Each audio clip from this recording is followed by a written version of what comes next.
Hey Bookaholics, and welcome back to another video. Today I am bringing you a weekly check-in.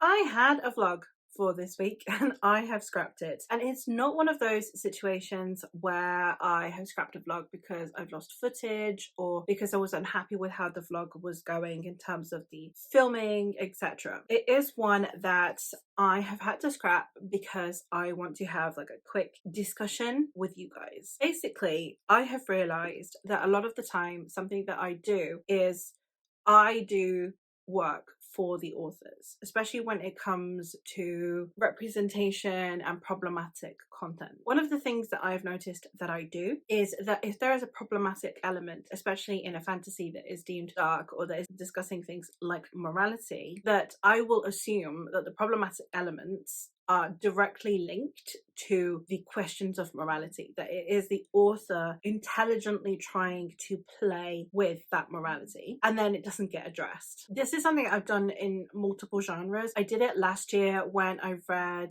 Invisible Women by Caroline Criado Perez. It's one that I realized as soon as we got down to her talking about differential anatomies that the book was trans exclusionary, and it wasn't until I got to that point that I realized that I had been assuming that all of the discussions included trans women, and it was really disappointing. And a similar thing has happened to me again this week. I have been reading 16 Ways to Defend a Walled City by KJ Parker. And this is a book that is there to discuss morality. We have a city that is under siege, and we have someone who is a criminal, but who happens to know about engineering. And therefore, it is about construction and practical side of a siege instead of solely about the battle side of a military fantasy. There were a lot of things in here that I really loved, and while I was reading the book and while I was vlogging, I was spending the entire time talking about how I really liked this book, because I did. I had a really good time reading this book. There were questions to do with morality in the series, which included, is the city genuinely worth saving because we have such a corrupt city anyway? We have so many people who are criminals, corrupt politicians, and it's already a very unworthy city, so therefore is it worth saving? We are from the perspective of a criminal, so he is not someone who is supposed to be likable. We are seeing the observations of different wrong behaviors, so therefore it led me to believe that those things would be discussed. However, there were two things in here that were not discussed, and I don't know if it was supposed to be a up for interpretation of your morality or if it was supposed to be something really clever, but to me it was two incredibly problematic things were introduced and were not discussed in this book. The first one being that we have a society in which people are either milk-faced people who are the lower classes and the enslaved, and then we have the blue-faced people who are the ones that are generally in power and in positions of privilege. Now, that to me very much rings of reversed racism. I appreciate that it may not be, but it's very much sounding like reversed racism, and it is not something that is tackled or discussed. It is just something that is, and I don't know if that was to put this poor white boy in a position of lacking privilege. I don't know, but I would have liked it to have had some kind of discussion, which it didn't. And the other one is the treatment of women. There were several instances where it talked about women's lack of ability when it comes to anything to do with military tactics. We had the way that some of the characters would talk about women as though they're inanimate objects, and again, that might be there to highlight the fact that these characters are amoral, etc. If you're going for any kind of minority, if you're going for women, if you're going for people of color, you need to address that. And I understand that not everyone's going to hold my hand when I am reading, but if you are having men talk about women as though they're inanimate objects and there are no real repercussions to that at all, and its sole purpose is to show that these guys aren't the best of guys, that's not what I want to be reading. I'm kind of a little bit tired of marginalized peoples being there to highlight the morality of white men. So I found it a little bit exhausting, and especially given that it seems like the only purpose of those was one, to show the lack of privilege of this character, and the other was to show the lack of morality of this character. And I can't be bothered with that. So it wasn't until I got to the end of the book and I realized, oh God, these things are not going to get discussed. They're not going to get handled. I thought that it was going to be an additional factor because there are so many discussions around morality, especially within this society. I thought that it was going to be something that was really intelligent, and it turns out to just be, oh, this is just another one of those books. I'm really tired of doing the work for authors, of me getting through a book because I think it's going to be a really good time, and getting to the end of the book and then realizing that I had been doing all the work and I had been assuming that this author was going to actually bother to tackle the things that they had brought up, and it was just me on my own. The writing was good, the story was compelling, the character work for the most part was interesting, but it's still a book that I have huge problems with because of it bringing something up and then not doing anything with it. It just put it out there and left it there, and that's best case scenario. That is, at best, the author brought these things up and then just left you to your own devices. At worst, the author didn't realize what they were doing, and ew. I ended up giving this 3 stars because, again, throughout the whole story, I did enjoy my time reading it. I did enjoy the book, and I'm going to continue the series, which in itself feels a bit weird, but I'm going to continue the series. I want to see it through, at least the next book. But I just feel really weird about it because I did so much work for this author without realizing that I had. I feel strange about this book at the moment, and because in my vlog I spent the vast majority of it talking about how much I liked this book, and I appreciate that in vlogs the view rate is not the highest, so if someone is only watching the first like 10 minutes of my vlog and they're hearing me talking about how much I love this book, they're not going to hear my issues with it, and they're just going to be like, oh okay cool, I'll go pick it up. And I didn't want to put out that vlog where the first half of the vlog is me praising a book because I had been doing labor for this author, so I didn't want to put the vlog out there, not because there's anything wrong with the vlog, but because I didn't want people to get the wrong impression if they didn't watch the vlog the whole way through. So that's where we're at with this one. I don't think I would have DNF'd this book even if I'd known, even if I'd picked up that that was just a problematic element. I would want to give it the benefit of the doubt, but I need to stop assuming that it's for a purpose. If it has a purpose, fantastic, but I need to stop assuming so. I feel strangely about this one at the moment because I was so happy reading it and I was having such a good time, and then I realised that a lot of it was what I was doing instead of what the author was doing, which is a shame. And I'm just always worried that with vlogs like that, I'm going to end up harming someone else. Like, I don't want a person of color, or I don't want a woman to pick up that book on my recommendation and then read it and be like, what on earth is this? And have to put up with potentially reversed racism and definitely misogyny. I just don't want to be that reviewer, so I'd rather just not put the vlog out and do this video instead. If you have still stuck around with me though, I have read some other things which I will chat about. I will get the negative stuff over and done with. I have another one that I did not enjoy as much as I had hoped, and that is Wolf Hall by Hilary Mantel. This is a historical fiction that I have been buddy reading over on the Discord with the brothers Gwyn.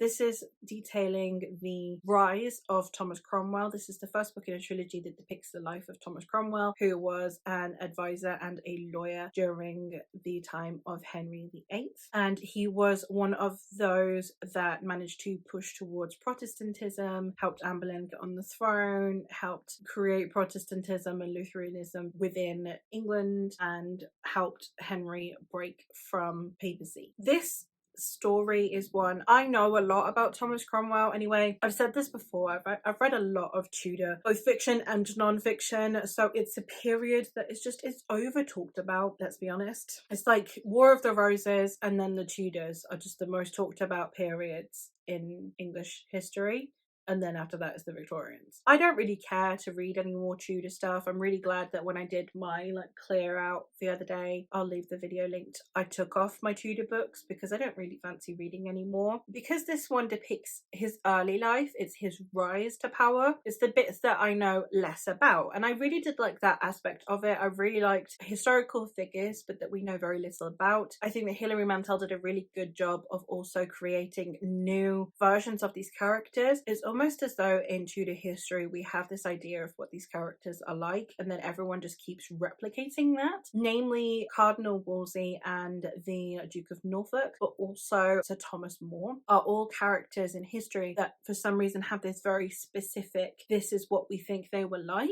and it keeps getting replicated. And I think that Hilary Mantel did a really good job of taking these characters and making a plausible alternative style of personality for them that still very much fits the actions that we know they had took throughout the period, but without it just being this, once again, archetype of this person that we have for some reason. So I think Hilary Mantel did a really good job with that. I also think that she did a good job of creating a interesting base for Cromwell. I would have liked there to be a better development between the parts 1 and 2. This book's divided into 6 parts, and part 1 is basically him as a kid, and then it jumps to him being in his, I think, late 20s, if not early 30s. So it's an odd jump. I don't really know what the point of it is, and I would have liked to have gotten that middle period a bit better. I enjoyed certain elements of it, especially, as I said, her take on character work, but I didn't enjoy this book. I had a really, really hard time reading this book. I think if it weren't for part of a read-along, I probably would have DNF'd, and the only reason that this book didn't put me in a slump is 1, because I was reading other things alongside it, and 2, because I allocated a section a day to read, so I knew what I needed to be reading.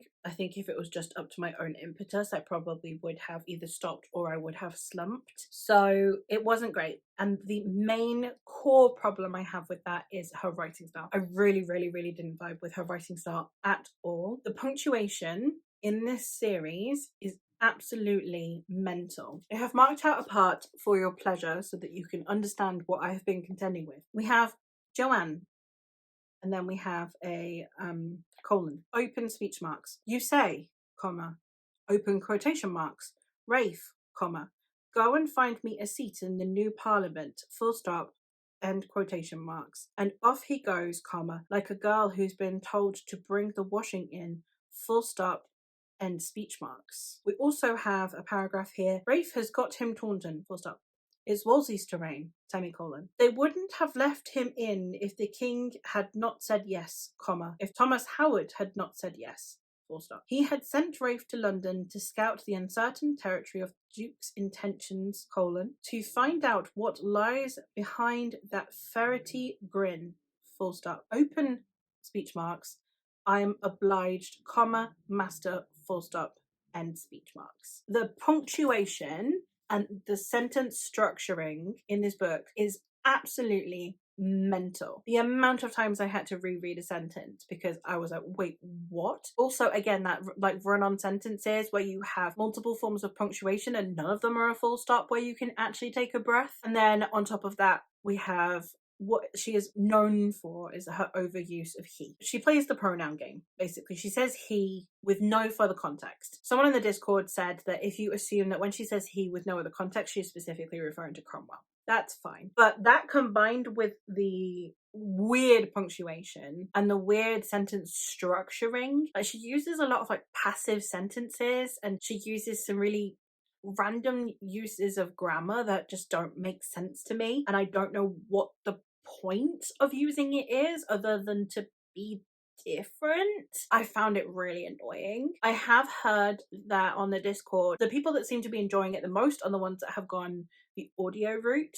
So if you are wanting to try this book still, if you're still interested in the life of Thomas Cromwell, then according to Discord, audio is the way to go. I didn't have the best time with it, and I won't be continuing the series. It was okay. Once Cromwell begins to amass certain amounts of power, once he is in the employ of Cardinal Wolsey, there is nothing new brought to this story. So actually it was only really parts 1 and 2 that had anything that was new or dynamic to me, and we had more interactions with people of the lower classes, and we had interactions with illegitimate children from potential other lines of monarchy, etc., which was interesting. And once that faded away by the end of part 3, I just lost interest because I wasn't being provided with any new information on Cromwell anymore or the political sphere at the time. And then on top of that, I was still having to put up with the weird writing style and the pronoun game. So the amount of times that I was having to reread sentences and go back over and try and mull over what on earth she's trying to say made this a really unenjoyable experience. So for the most part, I just didn't have the best time, even though it's a really well-loved book. It just didn't work for me. Negativity aside, I have one that was a bit lackluster. I have one that I had a lot of fun with and one that I really, really enjoyed. So the one that was like slightly lackluster is that I did read What Is Needed by P.H. Solomon. I'm reading that. I read that one as part of the lore side quest thing for Magical Readathon. I'll go through all the Magical Readathon prompts when I'm done. But the sole purpose of reading this was for Magical Readathon. It was on Book Funnel for free. It's a novella. It's 80 pages. So I thought, okay, then I can just progress my lore quest real quick because it's a novella. And it was fine. It's the second novella in a series, and I've not read the first one, and I've not read the series, but it does have a magic school setting, which is pretty cool. Yeah, it's 80 pages. I haven't got very much to say about it, and it's not a series I'm going to continue, so I don't have a huge amount of thoughts on it, but it worked for the prompt, and that's basically the only reason that I read it. So I gave it 3 stars. Like, it was fine, and it was probably more my fault than the book's fault anyway, but yeah, it was fun. One that I had a lot of fun with though. I don't rate classics, but I did read The Importance of Being Earnest and Other Plays by Oscar Wilde. I love reading Oscar Wilde, and it's just having read Dorian Gray and the darkness and the gothic vibes that come with that. Reading his comedy is just, it shows how flipping versatile that man was. I had such a good time with it. I'm gonna go try and see if I can find anywhere I can watch the movie with Colin Firth and Rupert Everett. I know I've watched it, but it's been so long I can't really remember who else is in the movie or whatever. I remember Colin Firth and Rupert Everett, and that's it. So I'm looking forward to watching that if I can find it somewhere. I might need to rent it. That one's going to be a good time, and I would highly recommend if you're looking for a classic as it goes. It's a fun one. And then finally, a book that I had a really good time with and I'm really glad I read is Orphan Planet by Rex Burke. I'm looking forward to continuing this series. This is one that actually, it starts out kookier than it ends up being. The very introduction to it is so funny, and it kind of has this absurdism level. I've heard it described as similar to Hitchhikers. I disagree because it's not the same style of absurdism or kookiness. It's more of just like a satire style absurdism. I don't necessarily agree with that comparison, but it's sci-fi and it's funny, so I guess that's where the parallels are drawn. It does ease off on the kookiness and the weirdness and the funniness, but it still permeates the tone. It still has that lightness of tone. It still depicts things in a way that is amusing, so it stops being like laugh out loud funny about a third of the way in, but it manages to be entertaining. And it's a colony ship, so basically we have colonizers in hypersleep, and then we have the ship that is navigating them to a new planet that humanity is going to colonize. And then we have issues on the ship, we have potential mutinies, teenagers that have been born during this voyage, we have someone accidentally waking up too early from the colonizers, etc. So it was a good time. I had a lot of fun with it. I'm looking forward to continuing. It really is what carried me through this week. Like, it did all the heavy lifting this week, I'm not gonna lie. But for Magical Readathon, I had Wolf Hall for the prediction bingo, which is psionics and divination. I have the prediction bingo on my tablet, but I will put it up so you can see how well or not I did. Then 16 ways to defend a walled city I used for spells and incantations because I did a random number generator. It gave me 30, and this one has 30 letters in the title. Orphan Planet I ended up using for alchemy, as it needed to have a circle on the cover and it has a planet on the cover, and planets are circular. Then The Importance of Being Earnest I ended up using for, I think it's demonology. It's the one where it needed to have the words either game or play in the title, and The Importance of Being Earnest and Other Plays is the edition that I read. And then the very last one, of course, is What Is Needed by P.H. Solomon, and this is one that I read for the lore side quest. So for anyone who's not reached that point yet, I won't spoil it, but it is for part 2. So that is all from me for today. I hope that my initial rant has not necessarily been too annoying, and maybe it's something that the rest of you can find a little bit relatable, of just sometimes you put more work in than the author does, justifications that you'll make, or certain representation that you will insert, or certain plot aspects that you have been sure will come to fruition and then just don't. I'm sure we've all done it, so I'm hoping that my initial rant is not too annoying. But that is all from me for today. So thank you ever so much for watching, and I will hopefully catch you in another one soon. Bye!